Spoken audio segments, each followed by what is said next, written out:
Kumusta po kayo mga ginigiliw kong tagapakinig?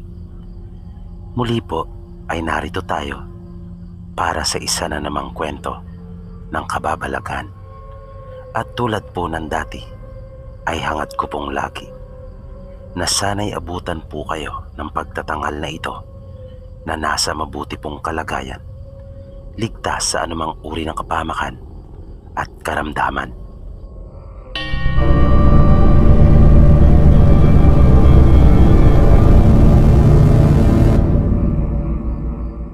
Ako nga po pala si Ryan, isang tagahanga ng mga kwentong katatakutan. Bata pa lang ako ay hilig ko na talagang makinig ng mga ganitong uri ng kwento. Laki po ako sa probinsya at kasalukuyang naninirahan pa rin dito. Kaya marami po talaga akong naranasang mga kababalagan, pati na rin tungkol sa mga aswang. At iyan po ang nais kong ibahagi sa inyo. Bata pa po ako nang una akong makaranas ng hindi pangkaraniwan o sinasabi nilang kababalagan. Nakatira kami noon sa bundok. Naroon kasi ang lupa nila tatay. Nasa may kabundukan. Aaminin kong mahirap ang buhay namin noon. At di ko naranasan yung mga ginagawa ng isang karaniwang bata. Sa mura kong edad, subsob na ako sa trabaho. 7 kaming magkakapatid at pangatlo ako. Yung panganay naman namin ay maagang nag-asawa. Kung kaya kami ng ate ko ang inaasahan ng aming mga magulang na tutulong sa kanila para sa aming pamilya. May isa kaming kalabaw noon na ginagamit namin sa pag-aararo at kinakargahan rin ng mga dala naming mabibigat. Ito na rin ang pinakasasakyan namin at ako ang naatasang mag-alaga. Minsan, habang papauwi ako ng bahay, sakay ng aming kalabaw, ay may isang lalaki akong nakasalubong sa daan. Galing ako noon kanila lolo. Humiram kasi ako ng kalahating kaban na bigas at iba pa naming mga kailangan sa bahay tulad ng petrolyo. Hindi pamilyar sa akin yung mukha ng lalaki. Kaya nasiguro ko kaagad na hindi ito taga roon sa lugar namin. Nag-aagaw na ang liwanag at dilim ng mga oras na iyon. Kaya nang magkatapatan kami sa daan, ay binati ko siya ng isang magandang gabi sa lengguwahe namin. Hindi ito umimik, kung kaya iba kaagad ang naging pakiramdam ko. Hindi siya sumagot at dumiretso lang ng paglakad na nakatungo. Pero nung binati ko siya, ay sandali siyang tumingin sa akin at hindi maganda yung ipinukol niyang tingin sa akin. Nang dumiretso na nga siya, ay nagpatuloy lang rin ako. Makaraan ang may 10 minuto, ay biglang huminto yung kalabaw na sinasakyan ko. Kung kaya, nagtaka ako. Ilang beses ko pang sinubukan itong palakarin pero ayaw talaga. At sa halip na umabante, ay dahan-dahan pang umaatras. At hindi nagtagal, ay may narinig na akong huni ng aswang. Kaya hinugot ko na yung itak ko mula sa lalagyan nito. Malakas ang hinala ko na maaaring yung nakasalubong ko ang aswang at hinaharangan niya yung daraanan ko. Pero ang ipinagtataka ko pa ay wala akong makita. Kahit papagabi na kasi ng mga sandaling iyon, ay hindi pa naman gaano kadilim. Kaya naalala ko yung sabi ng tatay namin na yung mga aswang ay mayroon ding mga agimat. Kaya nagtataglay din sila ng mga kakayahan. Hindi ako matatakoting tao pero nakaramdam talaga ako ng takot nung mga oras na iyon.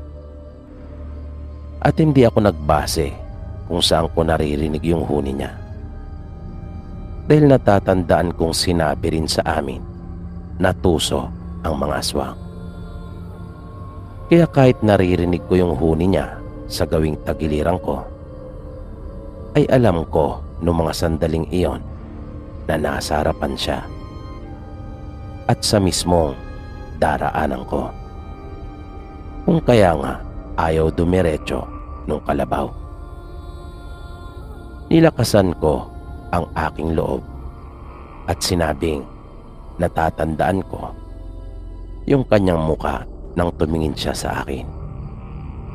At alam kong siya yung nakaharang sa daan. Pero wala itong naging tugon. Basta patuloy lang siya sa paghuni. At alam kong nakatayo lang siya doon dahil wala akong ibang nararamdaman. Muli akong nagsalita at sinabing wag na lang ako ang kanyang puntiryahin. At yung asin na lang na dala-dala ko na nasa bayong. Narinig kong biglang mas naging agresibo yung huni nito. Palatandaan iyon na naapektuhan siya sa aking sinabi. Nagalit ito.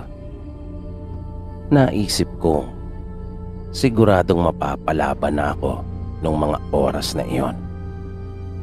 Kaya sabi ko sa aking sarili, bahala na. Pero hindi talaga ako magpapatalo. Dumakot ako ng asin at isinaboy ko sa unahan. At bigla akong nakakita ng usok. At kasabay noon ay yung nakakakilabot na boses. Nasaktan yung aswang. Maya-maya pa ay naggalawan na at nagkanda bali-bali yung mga sanga ng mga halaman na nasa gilid ng daan. Kaya doon ko naman sunod na isinabo yung asin. Hanggang sa hindi ko na narinig yung kanyang nakakakilabot na tinig. Iyon yung unang beses na nakainkwentro ako ng aswang. At dahil sa pangyayaring iyon, kung kaya mas lalong lumakas ang loob ko. Nadagdagan ako ng tiwala sa aking sarili at mas naging matapang. Pero hindi ko akalaing mas matindi rin pala yung sunod kong mararanasan. Bali dumalo kami noon ng kasiyahan sa ikakasal naming pinsan sa kinabukasan. Ganun po kasi doon sa amin. May kasiyahan pa munang magaganap sa bisperas ng kasal. At kabilang sa kasiyahan ang sayawan. Kaya masayang masaya ang mga kabinataan at kadalagahan. Kasamang iba ko pang mga pinsan ay nagsayawan at nag-inuman kami. Kanya-kanyang pwesto lang, malapit dun sa bahay ng ikakasal. At dahil babae ang sa amin, kaya yung partidos ng lalaki ang siyang dadayo sa amin at doon maghahanda. Nang makita kami ng tatay ng pinsan naming ikakasal, ay lumapit ito sa amin at kami ay kanyang kinamusta. Tinanong niya kami kung ayos lang ba raw at kung masaya raw ba. Sinabi naman naming aayos lang kami at sinang-ayunan din namin yung sinabi niya. Pagkat masayang masaya talaga kami noong mga sandaling iyon. Naupo pa siya sa tabi namin at nakihalubilong sandali. Sinabihan niya ako na kapag gusto namin ng pulutan ay pumunta lang doon sa Dabog upang humingi at sabihin kung siya ang nagpapakuha. At para patunayan ay kanya na akong inutusan. Pinapunta niya ako doon at pinakuha ng pulutan. Ang dapog nga po pala na sinasabi ay yung pinaglulutuan ng mga ihanda. Kadalasan kasi gumagawa talaga ng isang maliit na kubo na siyang magsisilbing dapog. Noon kasi maliliit lang ang mga kusina sa bahay doon sa aming probinsya. Kung kaya kailangan talagang gumawa ng hiwalay.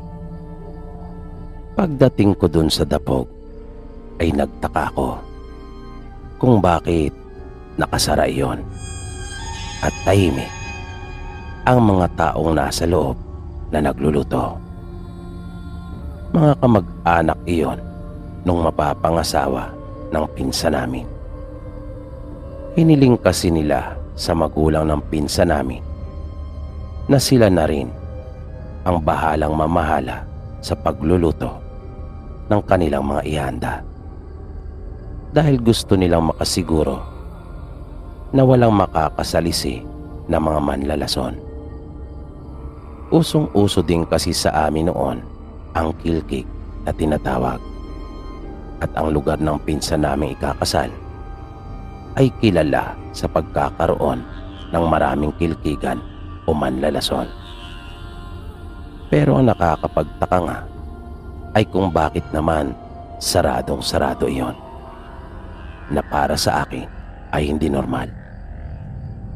Dahil marami na rin akong kasalang nadaluhan, pero hindi naman ganon. Tumawag ako at kumatok.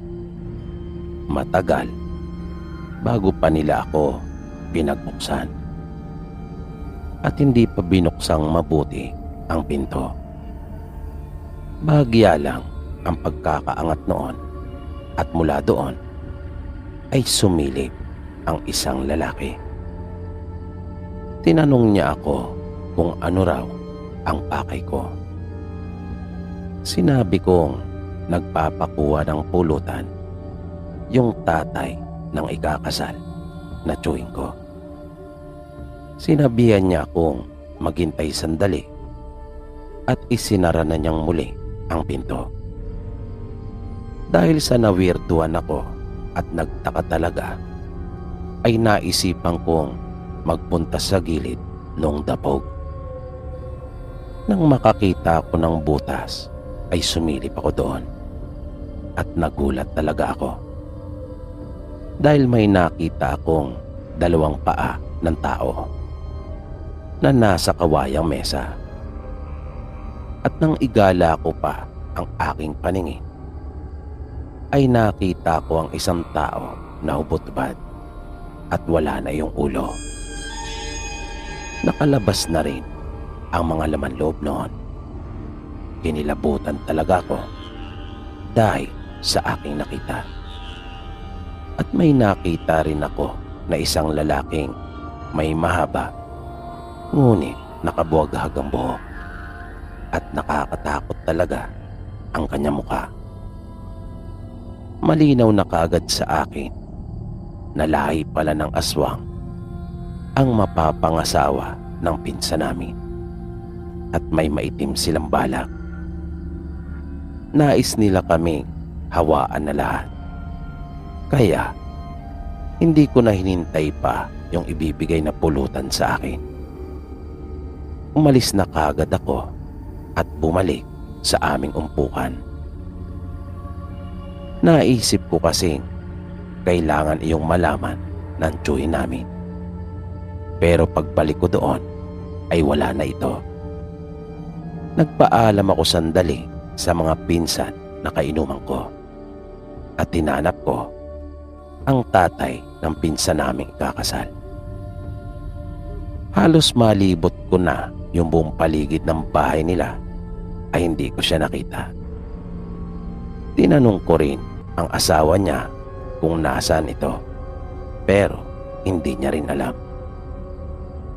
Gusto ko na rin sanang sabihin sa asawa ng tsuhi namin yung tungkol sa nakita ko.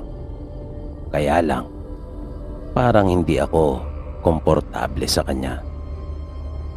Bumalik na muna ako sa umpukan namin. Pagdating ko doon, ay nakita kong halos masaid na yung pulutan. At nang ibaling ko ang tingin sa mga pinsang ko, ay nakita kong sarap na sarap sila. Na yung isang pinsan ko pa nga ay dinidilaan pa at sinisipsip yung kanyang daliri. Nagtanong ako tungkol doon. Sinabi nilang isang lalaki na kasama doon sa dapog ang naghatid noon at tinahanap pangaraw ako. Bakit raw umalis kaagad ako at hindi na hinintay yung hiniling ko na pulutan? Nakonsensya akong bigla dahil nakalimutan kong bilinan sila at bigyan ng babala. Tinanong nila ako kung ano ang problema. Napatingin lang ako sa kanila at hindi kaagad nakasagot. Nahalata pala nila sa aking muka ang lubos na pag-aalala. Biglang nawala yung tama ng alak. Kinabahan ako sa maaaring maging resulta nung ginawa nilang iyon. Tumayo ako at iniwang muli ang mga pinsang ko. Sinikap kong makita talaga yung tsuhi namin upang makausap.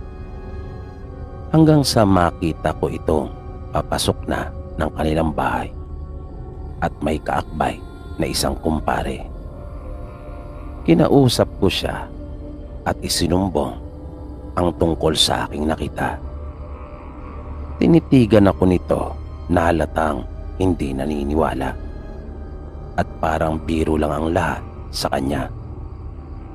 Kaya naging mas mapilit pa ako at nakita ko sa kanyang muka ang galit. Kung kanina ay masaya ito at parang binabaliwala lang ang lahat, noong mga sandaling iyon naman ay bigla itong sumeryoso at binantaan ako. Huwag ko raw sirain ang mahalagang okasyon na iyon. At para matahimik na raw ako, ay kanya akong pagbibigyan. Pinuntahan namin yung dapog. Nang marinig ang boses niya, ay agad nila iyong binuksan. At nagtaka talaga ako. Dahil wala na doon yung bangkay. Sa halip, mga karne ng baboy ang naroon. At maayos na rin. At nagbalik-anyo na yung isa nilang kasama. At parang tinutuya pa ako ng tsuhi namin nang kanyang itanong sa akin kung masaya na raw ba ako. Hindi ko na siya sinagot pa. Tumalikod na ako at binalikan yung mga pinsang ko. Niyaya ko na silang umuwi pero ayaw pa nila. Nagtaka sila sa akin kung bakit raw nagyayaya na akong umuwi. Sinabi ko naman sa kanilang akin nilang ipapaliwanag habang kami ay nasa daan. Ngunit ayaw pa talaga nilang umuwi. Ayaw nilang iwan yung kasiyahan at nangihinayang silang palampasin niyon. Tumayo ako at sinabi kong ako ay mauuna na. Hindi naman nila ako pinigilan at sinabing ako raw ang bahala. Pero isa sa mga pinsan namin ang tumayo na rin at sumunod sa akin. Nang nakalayo na kami mula doon sa bahay, ay nagsimula na siyang magtanong. Kaya sinabi ko na kaagad sa kanya ang dahilan kung bakit gusto ko nang umuwi. At nagulat ako sa kanyang naging reaksyon. Naniwala siya sa mga sinasabi ko. Dagdag pa niya, kahit siya man ay may napansing kakaiba doon sa lalaki nagdala ng pulutan. Kung kaya, kahit raw mukhang masarap iyon, ay hindi talaga siya kumain o kahit tumikim man lang. Kinaumagahan, pareho kaming hindi na bumalik pa sa handaan. At makaraan ang ilang araw, ay marami na ang napabalitang nagkasakit matapos dumalo sa kasalan na iyon. Sakit na hindi pangkaraniwan at hinala ng marami. Yun ay sakit na dulot ng aswang na sila ay kanilang hinawaan. Na ipinagpapalagay pa nga nung iba na ang kasalang iyon ay pinlano talaga dahil sa layuning palakasin ang kanilang pwersa sa pamamagitan ng pagpaparami ng kanilang bilang.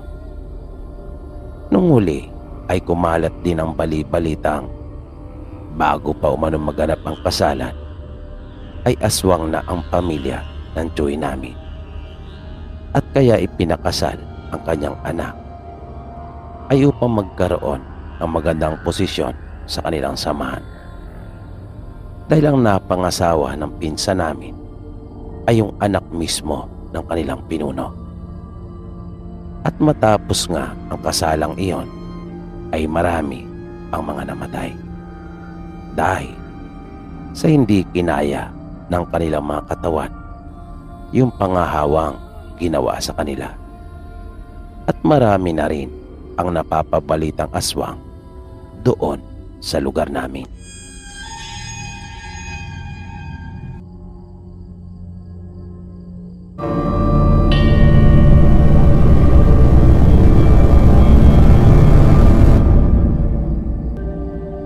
Ako si Ramil, tubong Surigao del Norte.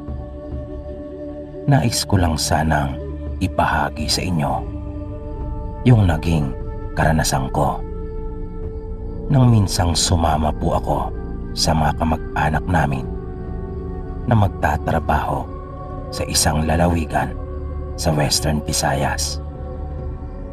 Bali iyon po yung unang pagkakataon na makakapunta ako sa lugar na iyon.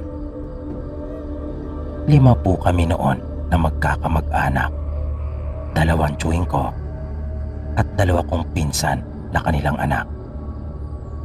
Yung isa ko kasing tiyuhin ay foreman at nabigyan siya ng trabaho ng isa niyang kakilalang engineer. Nung mga panahong iyon ay katukatulong ako ng aking ama sa pag-aasikaso ng aming mga alagang hayop. At ako rin ang kasama niya sa mga gawain sa bukid. Ngunit dahil sa mahirap talaga ang kumita ng pera dun sa aming probinsya, kung kaya nainganyo akong sumama sa mga tiyuhin at pinsang ko.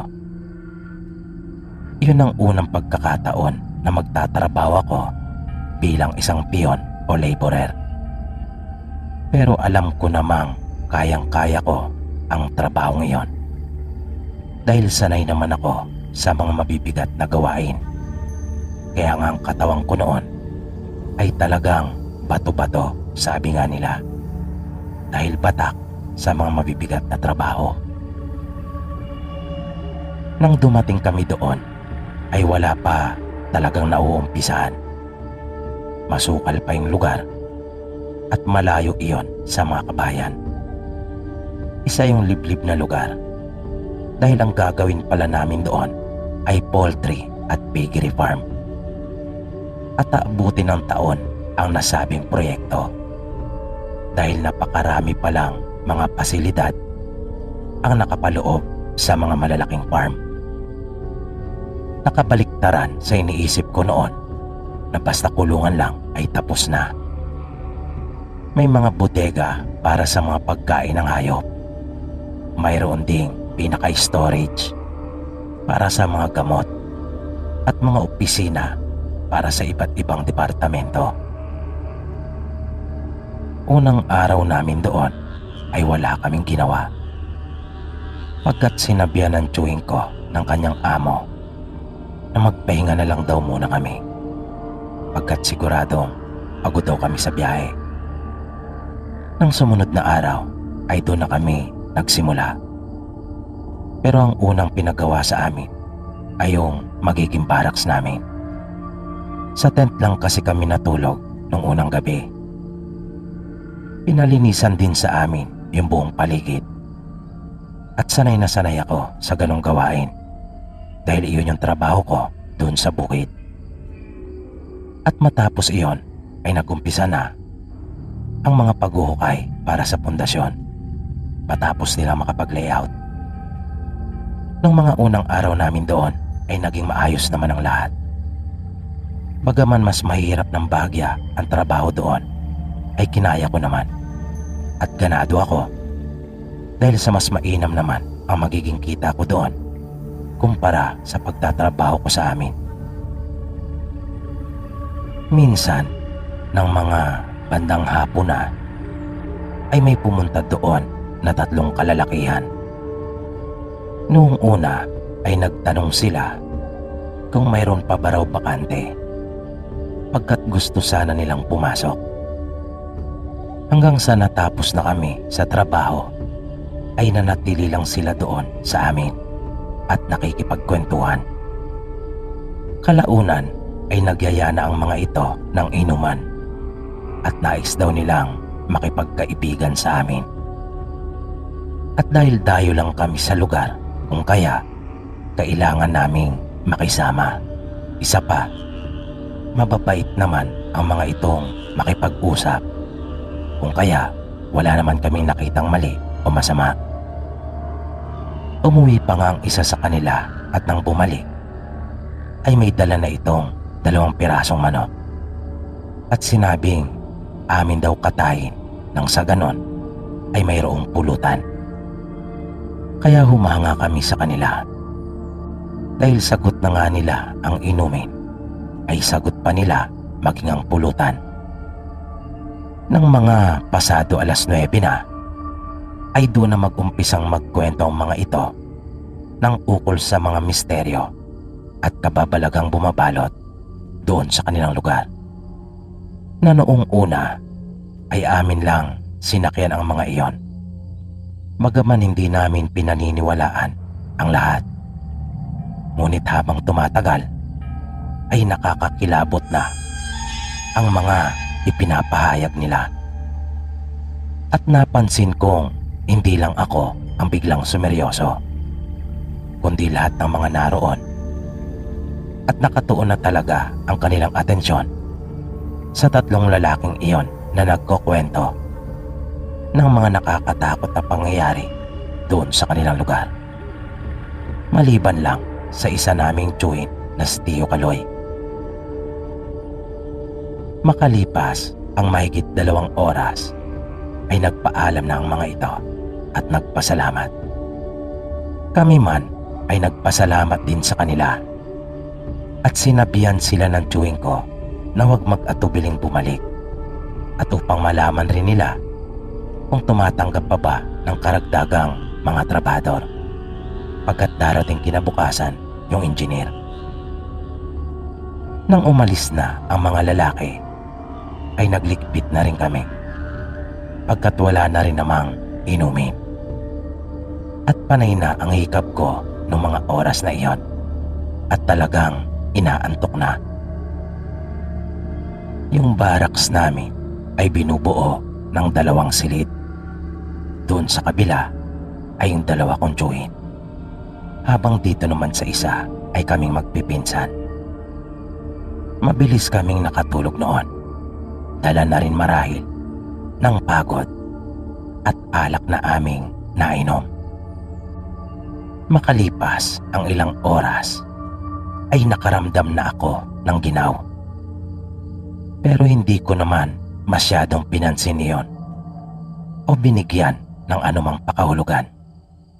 Pagkat malamig talaga doon sa lugar na iyon kapag mga madaling araw. Kaya nga lang, nang kakapain ko na yung kumot, ay hindi ko na iyon mahagilap. Kaya napabangon ako at nakita kong nadaganan pala ito ng isa kong pinsan. At nang akin na iyong kukunin, ay bigla namang naagaw ang atensyon ko doon sa may bintana. At kitang-kita ko talaga ang isang napakalaking paniki na nakakapit doon at natakpan na niya talaga ang buong bintana. Kaya nagulat talaga ako at napasigaw. Bigla naman iyong umalis doon at nalaman kong mali pala ako sa aking naging palagay na iyon ay isa lamang malaking paniki. Pagkat nagawa noong makapaglakad ng ilang hakbang bago pa tuluyang lumipad. At iyon ay kasinlaki talaga ng tao. Dahil sa pangyayaring iyon ay napatunayan kong totoo ang mga ikinuwento sa amin nung tatlong lalaki na taga roon. Mapanganib pala talaga doon sa kanilang lugar at mayroong mga aswang. Isang tiyuhin ko ang nagising dahil sa malakas kong pagsigaw. Tinanong niya ako kung bakit at kung ano raw iyon. Kaya sinabi ko naman sa kanya yung aking nakita. Ngunit hindi ito naniwala. At baka binabangungot lang daw ako. Sabi pa niya ay huwag akong maniniwala basta-basta sa mga kwento-kwento ng tao. Hindi na lang ako umimik nung sandaling iyon dahil alam ko namang hindi ito naniniwala sa mga aswang at kung ano-anong kababalagan. Pinayuhan niya akong matulog na uli pagkat marami daw kaming gagawin at mapapalaban talaga sa trabaho. Kaya nahiga naman ako pero hindi na ako nakatulog pa. Paulit-ulit kasi bumabalik sa isipan ko yung aking nakita. Kinaumagahan ay napasabak nga talaga kami sa matinding trabaho. Pagkat aming bubuhusan yung mga poste at dumating pa roon yung engineer. Kinahaponan ay dumating muli yung tatlong lalaki. Pero nanatili lang silang nakatayo sa di kalayuan at tila ba nahihiyang lumapit pagkat napansin siguro nila na naroon yung aming engineer. Nang matapos kami at nakikita nilang nagsisipaglinis na kami ng aming mga katawan, ay saka sila lumapit at kinumpirma kung yun nga raw ba yung engineer. Sinabi namin na oo. Sinamahan sila ng tiyuhin ko at ipinakilala. At dahil mababait at magigiliw makipag-usap ang mga ito, ay madali din silang nakapalagayang loob ng engineer namin. At tulad nung una ay nauwi ang lahat sa isang inuman na sila na naman sana ang bibili ng inumin, ngunit hindi pumayag si engineer at sinabing siya na ang bahala. Ang ginawa na lang nung isa sa kanila ay muli na lang kumuha ng manok at sa pagkakataong iyon ay 3 ang dinala nito na yung isa ay ibinigay niya sa engineer namin na kanya raw iuwi sa kanila. Mabilis na lumipas yung oras. Nagpaalam sa amin yung engineer na mauuna na siya pagkat may bibisitahin siyang isang project sa kinabukasan. Siguro nung mga sandaling iyon ay mag-aalas 8 pa lang ng gabi. Sinabihan kami ng tiyuhin namin na aming samahan si engineer hanggang sa labasan. Ayoko sana dahil may sasakyan naman itong owner, pero naunawaan ko naman kung bakit pinapasamahan pa sa amin ni Tio Kaloy si Engineer bilang pagpapakita ng magandang loob dahil sa husay din naman itong makisama sa kanyang mga tao. Kaya sumakay kami nung isa kong pinsan sa owner ni Engineer at amin nga siyang sinamahan. Makitid ang daan palabas na hindi maaaring magkasalubong ang dalawang sasakyan. At ang totoo, tanging siya lang ang nakapagpapasok ng sasakyan doon. Malubak ang daan at mabato pagkat hindi yon sementado. May dala kaming flashlight noon dahil madilim at wala talagang kailaw-ilaw sa aming daraanan. Lalo na at maglalakad lang kami ng pinsang ko pabalik. Nang marating namin ang pinaka-highway, ay niyaya pa kami ng aming engineer na sumama na lamang sa kanya dahil naawa ito sa amin. Pagkat maglalakad kami pabalik sa napakadilim na daang iyon. Gusto ko sana pero tumanggi na lang kami dahil hindi rin kami nakapagpaalam kanila Tio Kaloy. At mag-aalala ito sa amin na sigurado akong di niya magugustuhan iyon kung sakaling kami ay sumama. Kaya pagdating nga sa kanto ay bumaba na kami ng pinsang ko at nagpaalam na rin sa amin si Engineer. Ang nawala na sa aming paningin ang sasakyan ng amo namin ay nagsindi kami kapwa ng sigarilyo ng pinsang ko at nagumpisa na rin kaming lumakad pabalik. Gamit ang isang flashlight ay binaybay namin yung madilim na daang iyon. Nang mga nangangalahati na kami ay bigla akong napalingon sa aking likuran. Para kasing may asong mabilis na dumaan sa nagtataasang damuhan. Na narinig ko pa nga yung pagtunog ng mga halaman. Napatanong namang bigla yung pinsang ko kung ano daw iyon. Sinabi ko sa kanyang parang mayroong aso, wika ko. Sa puntong iyon ay doon biglang sumagi na muli yung mga ikinuwento sa amin ng tatlong lalaki tungkol sa aswang at yung tungkol sa aking nakita. Kaya medyo kinabahan ako. Nagpatuloy kami ng pinsan ko pero sa kabilang panig ng daan ay biglang may napansin din kaming parang may dumaan na nakita talaga naming nahawi yung mataas na damo. Kaya napahinto kaming bigla at agad na dumampot ng bato. Nung sandaling iyon ay ang lakas na talaga ng pagkalabog ng dibdib ko. Hindi kami umalis sa aming kinatatayuan. Amin pang pinakiramdaman niyon. Ngunit talagang tuluyan na akong nilamon ng takot nang makita ko ang dalawang naglalaki ang parang mga baboy ramo na lumabas sa magkabilang gilid ng daan. At may nakita pa kaming dalawang tao na nakatayo sa may gitna noon at pareho silang may hawak na itak na nasa kanilang gilid. Naisip ko kagad na tagilid kami at walang panama ang mga hawak namin bato. Kaya bago pa man sila magsimulang lumapit ay nanakbo na kaming magpinsan pabalik doon sa kanto kung saan namin inihatid yung aming engineer. Pero habang papalayo kami ay bigla kaming nakarinig ng komosyon. Magkakahalong tinig iyon na halatang sila ay nag-aaway. Pati yung tunog na malakas ng katulad sa isang baboy na kinakatay ay amin ding narinig. Pero nagpatuloy lang kami sa pagtakbo ng pinsang ko.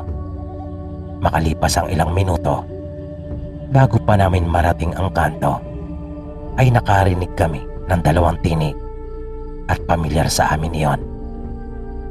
Kaya amin silang nilingon at hindi nga kami nagkamali. Sila ay yung dalawa sa tatlong lalaki na nagpupunta sa amin. Niyaya nila kaming bumalik na sa barracks at wag na raw kaming mag-alala pa pagkat wala na umano yung mga tumambang sa amin na nung una ay parang ayaw pa naming maniwala at pinagdudahan pa nga namin sila. Nakita namin ang pinsang ko na may mga sugat sila. Sariwa pa ang mga iyon na nagdurugo pa. Nang mapansin nila kaming nakatingin doon, ay sinabi nilang walang anuman daw iyon at gagaling din kaagad. Kinumbinsi nila kami na sila ay mga tunay na kaibigan at wala silang tangka sa aming masama, na hindi sila yung mga tumambang sa amin. At batay naman sa kanilang mga sinabi, ay nagtiwala kaming magpinsan. Nang naglalakad na kami, ay aming nadaanan yung lugar kung saan kami tinambangan. At nailawan namin ng pinsang ko yung mga bakas ng dugo. At masasabi mo talagang may nangyari doong hindi maganda. Nang malapit na kami sa barracks, ay bigla nilang sinabi sa amin na sila man ay mga aswang din, na ikinagulat naming magpinsan. Ayon pa sa kanila, ang buo nilang angkan ay mga aswang. Ngunit malaki umano ang kaiba nila, pagkat sila ay may kakayahang pigilan ang kanilang mga sarili sa pagkahayo sa sariwang karne at dugo, na kanila lamang pinapakinabangan ang mga kakayahang dulot noon. Maliban doon ay wala na. Pagdating namin ay nagtaka sila Tio kung bakit kasama namin sila, na ang paalam daw ng mga ito ay bibili lang ng dagdag na inumin at kukuha ng pulutan. Nagsalita ang isang lalaki na kasama nilang naiwan doon at sinabing kinailangan umano ng kanyang mga kasama na sundan kami dahil kinutuban na raw sila ng hindi maganda. At pinayuhan nila kami na mag-iingat pagkat naglipa na daw talaga ang mga aswang doon sa kanilang lugar. Nang karamihan ng mga ito ay kanilang mga kaanak din. Ngunit kaaway nila sila pagkat namiminsala at pumapatay ng mga tao. Nanindig ang mga balahibo ko nang marinig ko iyon. Pero ang tsuhi namin ay hindi pa rin naniniwala. Tinuruan nila kami ng ilang mga bagay na mabisang pangontra sa mga aswang. Ngunit nagbirong wag daw namin iyong gamitin sa kanila. Nang mga sumunod na araw ay nakasama na namin silang nagtatrabaho pagkat natanggap silang 3. At tuwing mayroon kaming mga pangangailangan ay ipinapakisuyo na lang namin sa kanila na sila na ang nagpupunta sa bayan. Ilang buwan din kaming nagtrabaho doon, pero kalaunan ay nalipat din kami at hindi na namin natapos pa yung proyekto.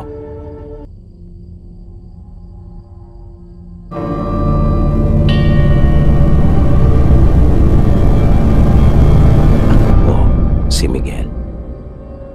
May ilang buwan na rin po akong nakikinig sa inyong mga kwento. Kaya naisipan kong ibahagi din yung mga naging karanasan ko. Ang unang karanasan ko ay nangyari noong bata pa po ako. Nagbakasyon kami noon sa probinsya ng nanay ko. Nagkayayaan po kaming magpinsan na manirador. Nakakahawak lang po ako noon kapag nasa probinsya kami. Kaya masayang masaya po ako kapag ginagawa namin yon. Kaya lang, dahil nga mga bata, kung kaya kung ano-ano ang tinitira namin, hindi lang mga ibon. Kung saan-saan kami nakarating nung pinsan ko, hindi namin namalayan na malayo na pala kami mula sa bahay nila Lola. Napansin na lang namin na ang dami ng mga puno sa paligid at medyo dumilim dahil sa mga mayayapong na dahon noon. Pero nagpatuloy pa rin kami sa paglalakad hanggang sa may nakita kaming maliit na bahay na mayroon iyong malaking puno ng mangga sa tabi. Natuwa kaming magpinsan dahil hitik na hitik iyon sa bunga. Nakiramdam kaming dalawa. Napakatahimik ng lugar. At nang mapansin naming parang walang taong naroon sa bahay, ay naghanap na kami ng panungkit. Pero wala kaming nakita. Kaya umandar na naman yung kapilyuhan namin. Dumukot ako sa aking bulsa ng bato at binalahan yung aking tirador. Magkasabay naming tinira yung mga bunga ng mangga. Nagkawasak-wasak na ang ilan sa mga iyon pero wala pa rin kaming napabagsak. Hindi naman kami tumigil dahil gustong-gusto namin pareho yung aming ginagawa. Talagang natuwa kami sa pagtirador sa mga bunga ng mangga. Pero bigla kaming may narinig. Isang tinig iyon ng matanda. At paglingon namin ay nakita namin itong may hawak na patpat at galit na galit. Nang makita namin itong papunta na sa aming direksyon, ay napaatras na ako. Pero yung pinsan ko ay nanatili lang doon. At kanya pang inasar yung matanda. Sutil kasi talaga yung pinsan kong si Mikoy. Wala nga itong ibang kalaro dahil lahat ay kaaway niya. Di ko nga alam kung bakit nakasundo ko ito. Siguro dahil iba kasi siya pagdating sa akin. At yun na nga, dahil sa ginawa niya, ay nakita kong lalong nagalit yung matanda. At napansin kong biglang nagbaga ang mga mata nito. At yung mahaba niyang puting buhok ay biglang gumalaw. Nagtayuan ang mga iyon. At napatakbo na talaga ako nang makita kong binitawan na nito yung kanyang hawak na patpat at tungkod at bumukang kanyang bibig ng pagkalaki-laki na hindi kayang gawin ng isang karaniwang tao. Nakadipa pa yung kanyang mga kamay na para bang naninigas yung kanyang mga braso. Nang mapalingon ako ay nakita kong nakasunod na rin sa akin si Mikoy. At kitang-kita ko ang takot sa kanyang mukha. Napansin ko rin na maluha-luha na ang kanyang mga mata, na para bang biglang nawala ang tapang ng pinsan ko. Nagmamadali kaming umalis sa lugar na iyon. At mula noon ay hindi na talaga ako lumalayo sa bahay nila Lola sa tuwing maglalaro ako. Ang sunod kong naging karanasan ay noong binata na ako. Napagpasyahan namin noon ng mga kaibigan ko na mag-hiking sa lugar nila. Malapit po kasi sa kanila ay mayroong bulubunduking lugar at magaganda pa ang mga tanawin. Mayroon din kaming nadaanan noon na isang maliit na talon. Kaya sinamantala naming magkakaibigan na maligo. Walang-wala sa isip ko noong mga sandaling iyon na may mangyayari palang masama sa amin. Dahil ang saya-saya po talaga naming magkakaibigan noon. Nangyari iyon nung kami po ay pauwi na. Mga pasado 5:00 na nung mga pagkakataon na iyon, nang may nakasalubong kami na 2 babae. At sa tansya ko ay magnanay sila. Pareho sila noong may pasan na mga panggatong na nakalagay sa supot na pinaglagyan ng semento. Nang makasalubong namin sila ay nagkatinginan lang at ngumiti pa nga ako sa kanila. Lumampas lang rin naman sila sa amin nang wala ring sinabi na anuman.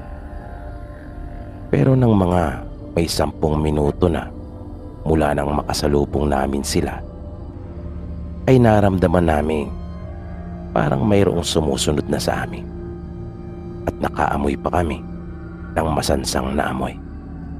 Napakalansa noon. Ngunit wala naman kaming nakikita.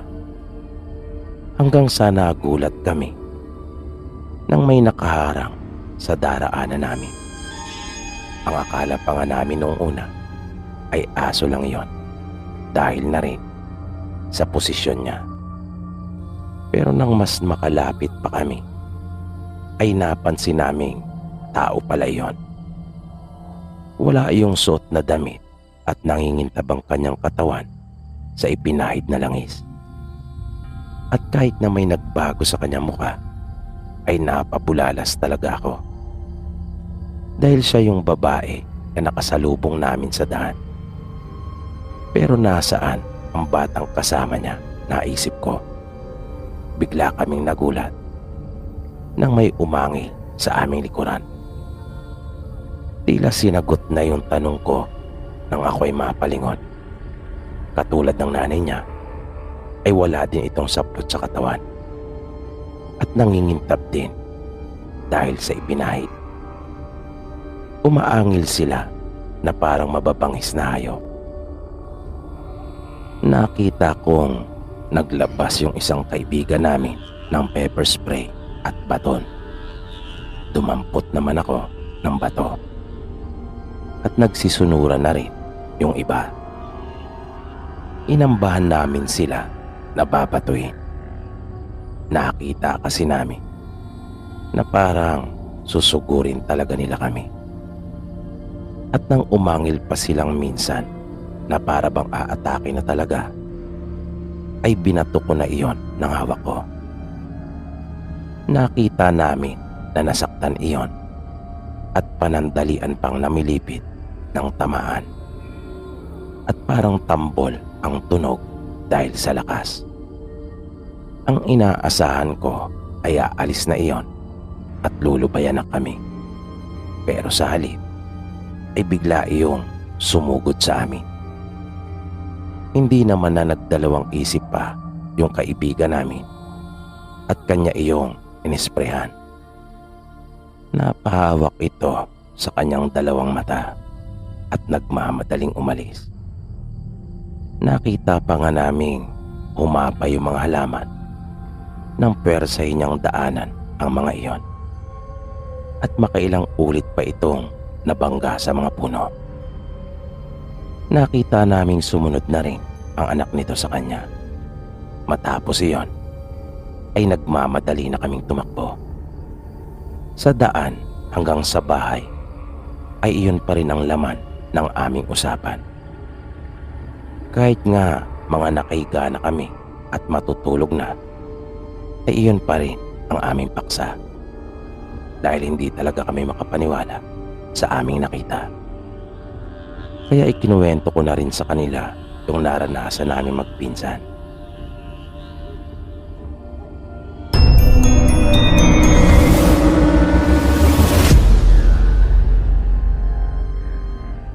Magandang gabi po sa iyo, Sir PB. Tawagin mo na lang ako sa pangalang Marilyn. Isa rin po ako sa iyong mga tagahanga. Ang kwentong ibabahagi ko ay totoong nangyari. Naranasan ko po ito noong mga 13 anyos pa lang ako. Umuwi po kami noon sa probinsya nila mama dahil namatay po yung tatay niya. Bali iyon yung unang pagkakataon na makikilala ko yung mga kamag-anak namin sa side niya. Dahil sa tinagal-tagal ng panahon, ay noon lang talaga kami nakapunta sa kanila. Ewan ko ba, bakit parang wala sa loob ni mama ang tungkol sa kanyang mga kamag-anak. Ni minsan ay hindi rin ito nagkwento sa amin tungkol sa kanyang mga magulang o kahit sa mga kapatid. Kahit isang beses ay hindi ko siya narinig na nagkwento tungkol sa kanila. Baka nga kung hindi pa namatay ang tatay niya, ay hindi pa talaga kami nakapagpakasyon sa kanila. Pangatlong gabi ng lamay nang dumating kami doon at nakaburol si Lolo sa kanilang bahay. Nakilala ko yung mga pinsang ko at mga kapatid ni Mama at iba pa naming mga kamag-anak. Mababait naman sila pero karamihan sa kanila ay tahimik. Yung tipong kung hindi mo kakausapin ay hindi ka rin talaga nila kikibuin. Na parang nawirduhan ako. Pero inisip ko na lang na marahil ay mga mahiyain lang talaga sila dahil mga probinsyano at probinsyana.